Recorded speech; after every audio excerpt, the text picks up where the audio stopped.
তাই এই সমস্ত অফিসাররা হয়তো আসছেন। এই ক্ষেত্রে মমতা বন্দ্যোপাধ্যায় টেনশনে রয়েছে।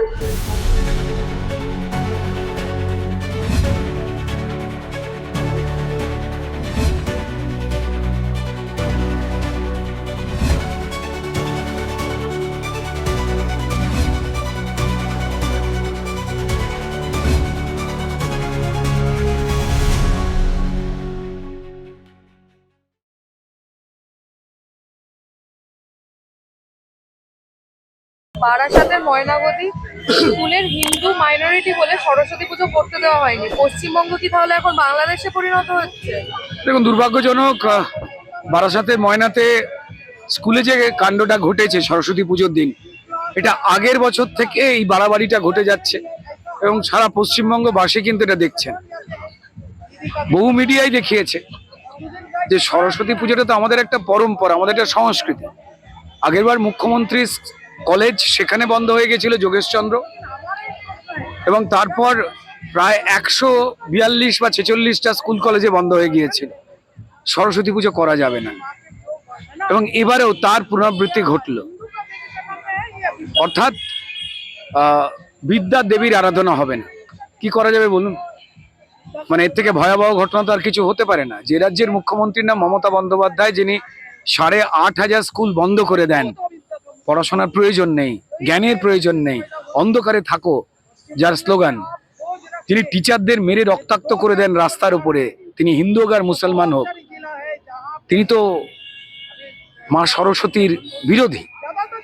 তো ফলতই তিনি সব জায়গা থেকে চাইছেন সরস্বতী পুজো বন্ধ হয়ে যাক। স্কুলগুলো উঠেই যাচ্ছে, টিচারদের মারা হচ্ছে, অশিক্ষার অন্ধকারে পশ্চিমবঙ্গকে ফেলতে চাইছেন।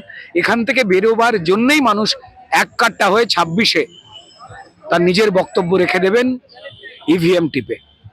মুখ্যমন্ত্রী বলেন, আজ কি সুভাষচন্দ্র বসু বেঁচে থাকলে তাকেও কি হিয়ারিং এ ডাকা হতো? এটা বলতে পারা যাবে না, কারণ প্রথম কথা হচ্ছে যে এসআইআর নির্বাচন কমিশন একটা নিয়ম মেনে করছেন। এক্ষেত্রে যাদের বিভিন্ন ধরনের ছোট বা বড় ভুল ভ্রান্তি রয়েছে, আমি মৃতদেহ ভোটার, স্থানান্তরিত ভোটার সেটা বাদ দিয়ে বলছি, লজিক্যাল ডিসক্রিপেন্সি যেখানে রয়েছে, অর্থাৎ তথ্যগত ছোট ছোট ভুল যেগুলো রয়েছে, সেগুলোর জন্য অনেককে ডাকা হচ্ছে। এবার কোন পদ্ধতিতে ডাকা হবে সেটা একান্তই নির্বাচন কমিশনের ব্যাপার, এটার সঙ্গে কোনো রাজনৈতিক দলের কোনো ব্যাপার নেই। কিন্তু মমতা বন্দ্যোপাধ্যায় তার আন্ডারে কাজ করা পশ্চিমবঙ্গের সরকারি কর্মী যারা বিএলও বা যারা ইআরও বা এইআরও, তাদের মাধ্যম দিয়ে নির্বাচন কমিশনের ভাবমূর্তি খারাপ করার জন্য অনেক ঘোর প্যাচের কাজ করে পশ্চিমবঙ্গের মানুষকে একটু হেনস্থা করছেন, এটা কিন্তু মানুষ বলছে। তো যাই হোক, যা চলছে সেটা দুর্ভাগ্যজনক। আন্তর্জাতিক কলকাতা বইমেলার উদ্বোধন করতে গিয়ে মুখ্যমন্ত্রী বলেন, আমার একমাত্র ইনকাম বলতে এই বইয়ের রয়্যালটি। আমি পার্লামেন্টের এমপি হিসেবে 7 বার জিতেছিলাম।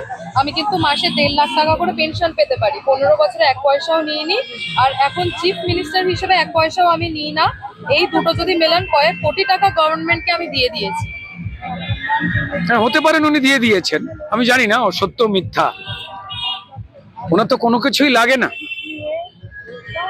যেমন অক্সিজেন আমাদের বাতাস থেকে আমরা নিই, এখন এটার উপরে তৃণমূল ট্যাক্স চাপায়নি বা অক্সিজেন দিচ্ছি বলে মানুষের থেকে পয়সা লুটেনি। বাকি বিষয়টা তো পরিষ্কার লুটে শেষ করে দিচ্ছে পশ্চিমবঙ্গের মানুষকে।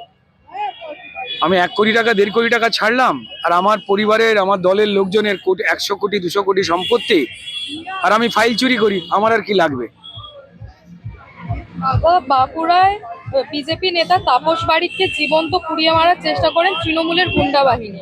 তার বাড়ি জ্বালিয়ে দেওয়া হয় এবং প্রশাসন সেখানে চুপ, কোনো কথাই বলে না। সেটাই তো খুব স্বাভাবিক।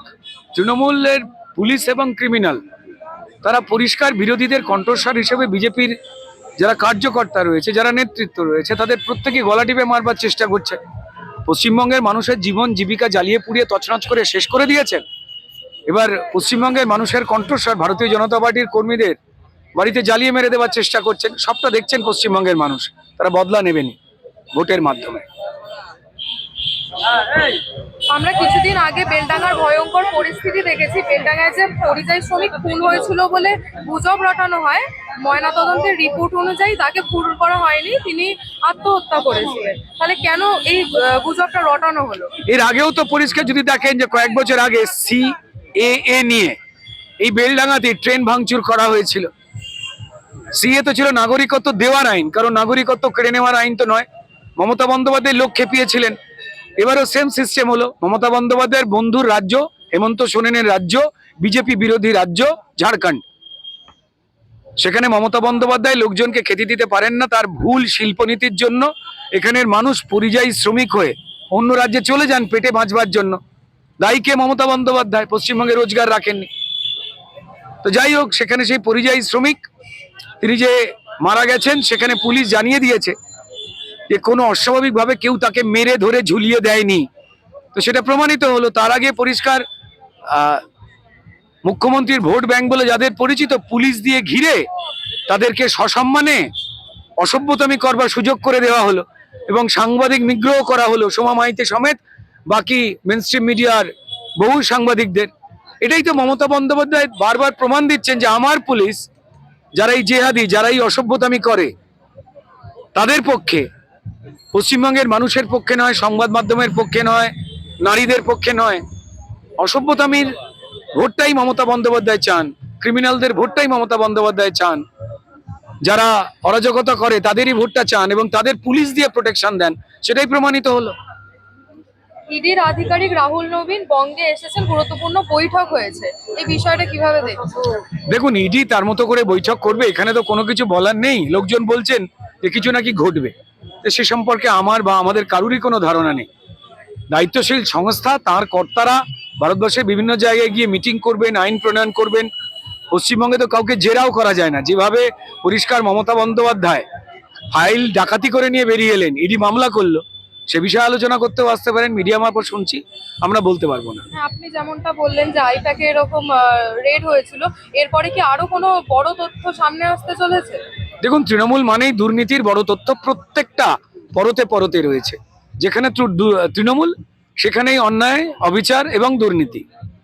তো সেই ক্ষেত্রে এরপর নতুন নতুন কি কি উপহার দেবে তৃণমূল তো জানি না। তারা 365 দিন চুরি, জোচ্চুরি, অসভ্যতামি, দুর্নীতি করবে, আর আপনি 365 দিন তার বিরুদ্ধে তদন্ত করতে গেলেই বলে দেবে যে ইলেকশনের আগে, পুজোর আগে, হ্যাঁ, বিশ্বকর্মা পুজোর আগে, গরমের ছুটির আগে, এখন করছে তখন করছে। ভাই, তোমরা থামলেই তো তদন্তগুলো বন্ধ হয়ে যায়। তোমরা চুরি বন্ধ করলেই তো আর কোনো সংস্থাকে দৌড়াদৌড়ি করতে হয় না। দাদা, একদম শেষ প্রশ্ন। নিখুঁত ভোটার তালিকার জন্য বাংলায় 294 জন সিনিয়র মাইক্রো অবজারভার আসছে ওড়িশা, ঝাড়খণ্ড এবং বিহার থেকে। তাহলে কি এবার ত্রুটিপূর্ণভাবে ভোটার লিস্ট বের করা সম্ভব হবে? অবশ্যই বের করবেন কেন্দ্রীয় নির্বাচন কমিশন, তাই তারা বিভিন্ন রকম পদক্ষেপ নিচ্ছেন। আমরা চাই ত্রুটিপূর্ণ ভোটার তালিকা। তৃণমূলের সরকার এবং তৃণমূল মানুষকে ভয় দেখিয়ে সরকারি অফিসারদের দিয়ে, আপনারা দেখেই ফেলেছেন যে কিভাবে মমতা বন্দ্যোপাধ্যায় প্রেসার দিয়েছিলেন যে আপনাদের বাংলায় থাকতে হবে, যেন কোনো নাম না কাটা যায়। তার অর্থ কি? 2200 বুথে দেখলেন যে 25 বছরে কেউ মারা যায়নি। তাহলে থ্রেটটা কাজ করছে। তৃণমূল দলের থ্রেটে যাদবপুরের বিএলও অশোকবাবু আত্মহত্যা করতে বাধ্য হলেন, প্রমাণিত। তো ফলত তারা কি করতে চলে? তারা ভুয়ো ভোটটাকে কোনো রকমে রাখতে চলেছে। তাই তারা ফর্ম 7, যেটা দিয়ে অভিযোগপত্রের যে শুদ্ধ ভোটার তালিকা করবার জন্য যে কেউ অভিযোগ জানাতেই পারেন, যেটা যাচাই করে দেখুন, সেটা জমা দিতে দিচ্ছেন না। অর্থাৎ ভুয়ো ভোটটাকে রেখে দেবার চেষ্টা করছেন। এ বিষয়ে নির্বাচন কমিশন করা হয়েছে, তাই এই সমস্ত অফিসাররা হয়তো আসছেন। আমরা চাই স্বচ্ছ ভোটার তালিকা, নালে ভোটের কোনো মানে নেই। এটা প্রহসন, তা পশ্চিমবঙ্গের মানুষও বলছেন। এত কিছুর পরেও যদি স্বচ্ছ ভোটার তালিকা না সামনে আসে, তাহলে কি রাষ্ট্রপতি শাসন আসতে পারে? মমতা বন্দ্যোপাধ্যায় যে যদি চান অরাজকতা করবেন, সংবিধানের ওপরে তো তিনি উঠতে পারেন না। তো বলতো সংবিধানের নিয়মে যা যা রয়েছে তাই তাই ঘটবে। এমন পরিবেশ যাতে না হয়, সেদিকে আমাদের সবার নজর রাখা উচিত এবং দয়া করে তৃণমূলকে জোর করে, জোচ্চুরি করে ভুয়ো ভোটের মাধ্যমে জেতবার জন্য এই নোংরামিটা বন্ধ করা উচিত। তাহলে এই সমস্ত রাষ্ট্রপতি শাসন টাসনের কথা আমাদের শুনতে হয় না।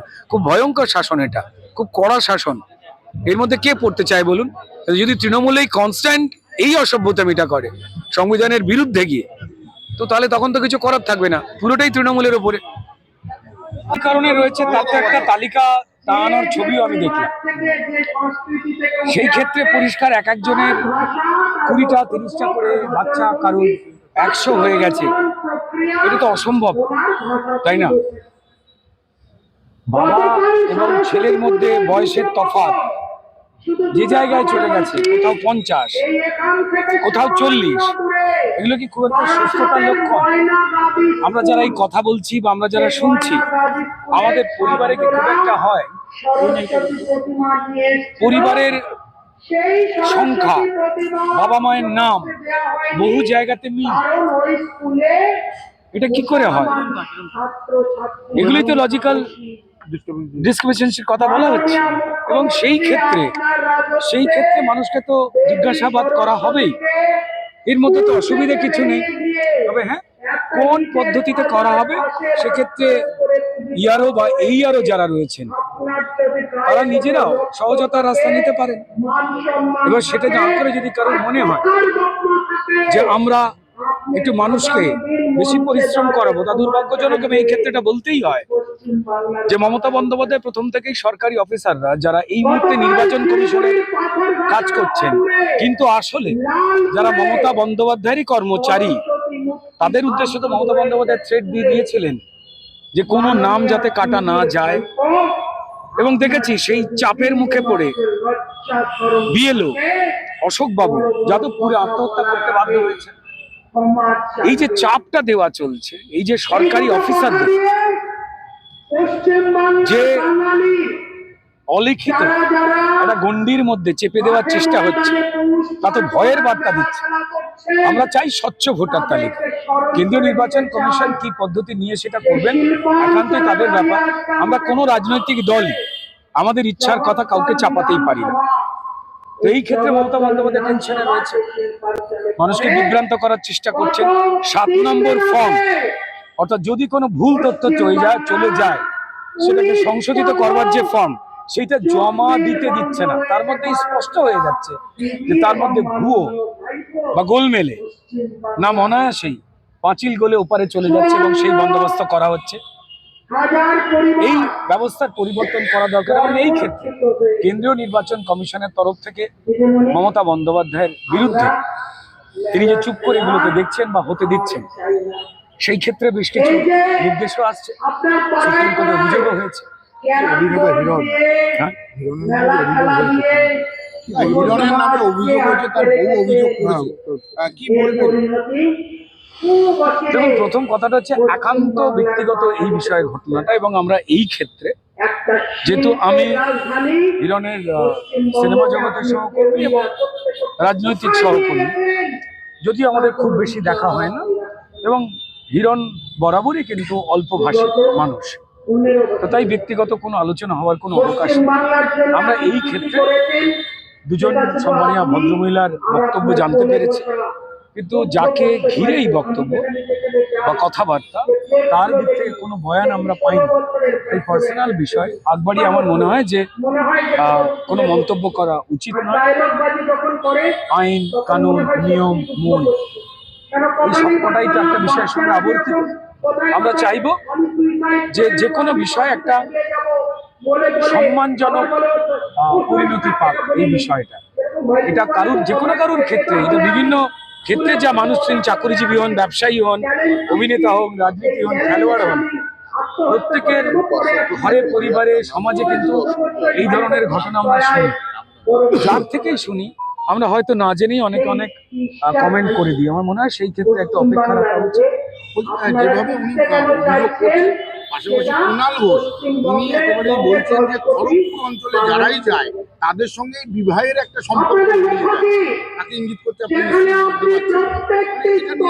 কুণাল ঘোষের এই কথা নিয়ে খড়গপুরে যেই দাঁড়াবে, যেই হবে, সম্পর্ক জড়িয়ে যায়।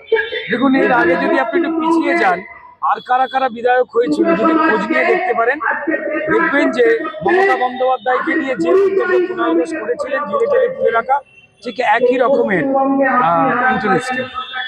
আমার মনে হয় যে এই মুহূর্তে কুণাল ঘোষের একটু বিশ্রামের প্রয়োজন রয়েছে। সেবাশ্রয় না স্বাস্থ্যসাথী, কোথায় চিকিৎসা করাবেন উনি ঠিক করতে পারছেন না। তাই এই ধরনের একটা বাতানুকূল মন্তব্য করে নিজেকে ভাসিয়ে নেওয়ার চেষ্টা করছে। বারবার করে উনি একটা কথা বলতে চাইছেন যে খড়গপুরে যারা যায় তারাই নাকি এই ধরনের বিবাহ বহির্ভূত সম্পর্ক। তাই তো বললাম যে এর আগে খড়গপুরে যারা যারা বিধায়ক ছিলেন তাদের সূচি কুণালবাবু প্রকাশ করেন যে 10 জন বিধায়কের নাম খড়গপুরে মামলা হয়ে গেল। আমি বলবো যন্ত্রণায় আছে দলে অ্যাকচুয়ালি কোন পজিশনে রয়েছেন তা তো স্পষ্ট থাকে না তৃণমূলে। বলে এই ধরনের মানসিক যন্ত্রণা থেকে যে কুণালবাবুর অভিব্যক্তি সেটা খুব দুর্ভাগ্যজনক, সেরে যাবে এবং উনি ঠিক করুন যে সেবাশ্রয় না মমতা বন্দ্যোপাধ্যায়ের স্বাস্থ্যসাথী, ভাইপোর পক্ষে না মমতা বন্দ্যোপাধ্যায়ের পক্ষে থাকবে চিকিৎসা করাতে, সেই সিদ্ধান্ত নিলেই দেখবেন উনি ভালো হয়ে গেছে। অনেকে বলতেন সেবাশ্রয় আর স্বাস্থ্যসাথী দুই মেরে করুন, একটা ভাইপো একটা পশ্চিমবঙ্গের মানুষ সেটাই দেখছে। সেবাশ্রয় এই যে প্রকল্প তার টাকা কোথা থেকে আসছে অভিষেক বন্দ্যোপাধ্যায় জবাব দিতে পারবেন? পারবেন না। এত টাকা আসছে কি করে, দিচ্ছে কে? তার সঙ্গে সঙ্গে একই প্রশ্ন, মমতা বন্দ্যোপাধ্যায়ের স্বাস্থ্য ব্যবস্থায় দারুণ যে উন্নতি করে দিয়েছে বলে ব্যাখ্যা করে, তারপরেও প্রত্যেকটি হেলথ সেন্টার ছোট ছোট, প্রত্যেকটি সুপার স্পেশালিটি তকমা পেয়ে যাওয়া হাসপাতাল, সেখানে রোগীদের যে দুর্ভোগ, ডাক্তারের যে স্বল্পতা, নার্সদের যে স্বল্পতা, স্বাস্থ্যকর্মীদের যে স্বল্পতা প্রমাণ করে দেয় যে স্বাস্থ্য ব্যবস্থা কোন জায়গায় রয়েছে। যদি তাই না হতো তাহলে সেবাশ্রয়ের মতো দোকান খুলবার কি কোনো প্রয়োজন পড়তো না। তো মনে হচ্ছে পারিবারিক যুদ্ধ। একটু দাদা হিন্দিতে অভিষেক বন্দ্যোপাধ্যায় কি প্রবলেম? অভিষেক বন্দ্যোপাধ্যায় এটা তো উনি বলতে পারবেন। আমরা তো চাই যে যত্ন করে ভালো জায়গায় চিকিৎসা করে ওনার চোখটা ঠিক হয়ে যান। বিরোধী রাজনৈতিক দলে উনি থাকতে পারেন, কিন্তু তা বলে তার মানে শারীরিক অসুস্থতা কামনা করবো এমনটা তো কোনো মানুষ নয়। আমরাও চাই চোখটা সেরে যাক। এই যে উনি রোহিঙ্গা দেখতে পান না পশ্চিমবঙ্গে, এই যে উনি বাংলাদেশি অনুপ্রবেশকারী মুসলমানদের দেখতে পান না, স্বরূপনগরে সবাই চোখ বড় বড় করে দেখলো, সবাই পালিয়ে যাচ্ছে। বাংলাদেশিরা যারা অনুপ্রবেশকারী অবৈধভাবে ঢুকেছেন তারা বলে দিচ্ছেন যে আমরা লক্ষ্মীর ভান্ডার নিতাম পেতাম, তারা বলে দিচ্ছেন আমরা ভোটও পেয়েছি। আবার কেউ কেউ বাংলাদেশ অনুপ্রবেশকারী এত ভালো তারা বলে দিচ্ছেন যে আমরা ওই জায়গা দিয়ে ঢুকেছিলাম, এটা তো অন্যায়, ওই জায়গা দিয়ে ফিরে যাচ্ছে। যদি অভিষেক বন্দ্যোপাধ্যায় পশ্চিমবঙ্গবাসীরা দেখতে পাচ্ছেন, তিনি যদি তা দেখতে না পান তাহলে নিশ্চয়ই আমেরিকার সব থেকে ব্যয়বহুল জায়গায় এত গরিব বাড়ির ছেলেও যে চিকিৎসাটা করলেন, তার মানে ওকে তারা কেউ ঠকাচ্ছে। নাহলে উনি আমেরিকায় অন্য কোথাও ঘুরতে যান। এতে নিশ্চয়ই প্রমাণিত হয়ে যায় যে মানুষকে স্বাস্থ্যের বিরাট সুবিধা দেওয়ার জন্য যে এই স্বাস্থ্যসাথী কার্ড, তাতে চিকিৎসা করাচ্ছেন না এবং সেবাশ্রয়তেও চোখ দেখাচ্ছেন না। আমি ইমিডিয়েটলি বলবো তরুণ বয়স ভাই যদি মন দিয়ে চিকিৎসা করায়, সেরে গেলেই তিনি দেখতে পাবেন যে রোহিঙ্গা কারা, বাংলাদেশি কারা, কারা ঢুকেছিল, কারা পালিয়ে গেল। উনি অনায়াসেই দেখতে পেয়ে যাবেন ঘরে এবং ওনার দলে গরু, কয়লা চোর কারা, এমনকি ফাইল চোর কারা।